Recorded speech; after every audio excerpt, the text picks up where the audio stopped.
The 15th card from the Major Arcana is the Devil, which corresponds with Capricorn.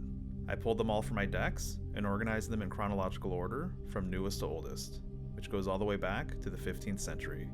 Let's take a look. This is a reimagined version of the classic Rider-Waite design.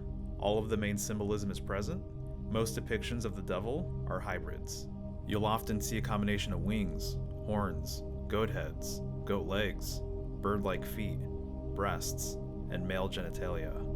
He usually holds a torch or trident and is sometimes squatting. It's not uncommon to see him on some sort of pedestal as well. This devil is covered in fur that's embedded with faces, skulls, and teeth. He holds a burning bundle of twigs, and a structure in the background has been lit on fire. What's expressed here is the unification of duality. The text on the arms reads Solve and Coagula, which means dissolve and coagulate, just like on the arms of Baphomet. The deck's creator also aligns this card with Sagittarius instead of Capricorn. The Hebrew letter associated with the card is Ayin, which means eye. As such, you'll see several cards with an emphasis on eye symbolism.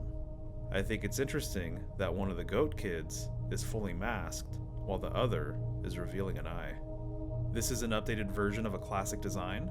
Here you can see the devil has a face on its belly and eyes on its kneecaps. This hybrid devil has 3 faces, 2 of which are birds. He holds a sword and sits on a globe. Between its horns lies an all-seeing eye. Below, there's several correspondences. Instead of showing the devil with genitals, there's a glyph for Mercury, who is closely linked with phallic symbolism, and the heads of the couple appear to be caught in a magical veil. This design is very clean and to the point. The devil makes horns with his right hand, and on the sides are the symbols for what appears to be Alpha and Omega. Down below, a bowl full of blood rests on the floor. Inside the inverted pentagram, there's a fly.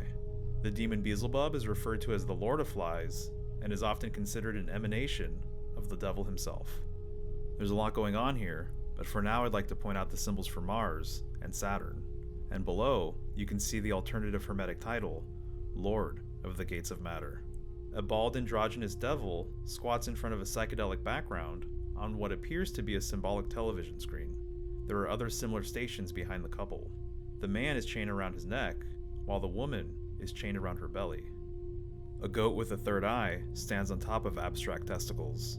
In the one to the left, there's a group of women, and to the right, a group of men, including a small depiction of Pan. Above, the phallus penetrates the rings of Saturn, which is the planetary correspondence of Capricorn. This design set the standard for many popular decks, and is the devil card most are familiar with. And something that's been pointed out over the years is the fact that the chains around the necks of the couple appear to be loose enough to escape from. In this card, the devil's hostility is palpable as he fights with several creatures in a blaze of fire. And I've always loved the detail of the thorns on the shaft of his trident. The next 2 cards show the devil with one hand resting in midair. Below, a veiled woman cries in her hands.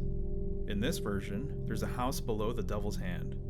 From my perspective, the metaphor is domestic in nature, and likely has to do with the devil's archetypal role in marriage and the home, as well as the fact that Saturn is known for devouring his children.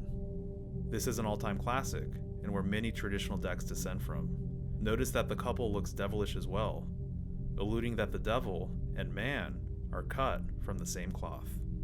Here, the devil is depicted as a beast attacking a couple, one of which is decapitated. In the background, another figure fights what appears to be a griffin with a spear.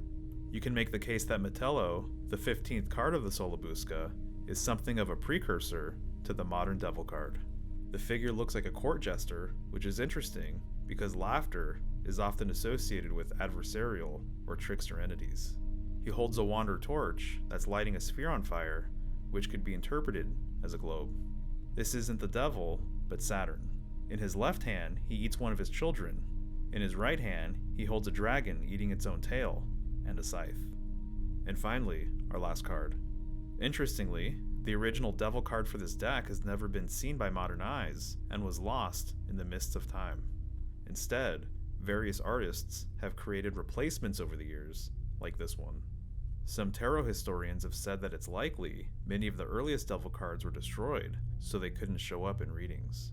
As such, we can only speculate what happened to the card and what the original imagery may have looked like. What does the devil card mean to you? I'd love to know.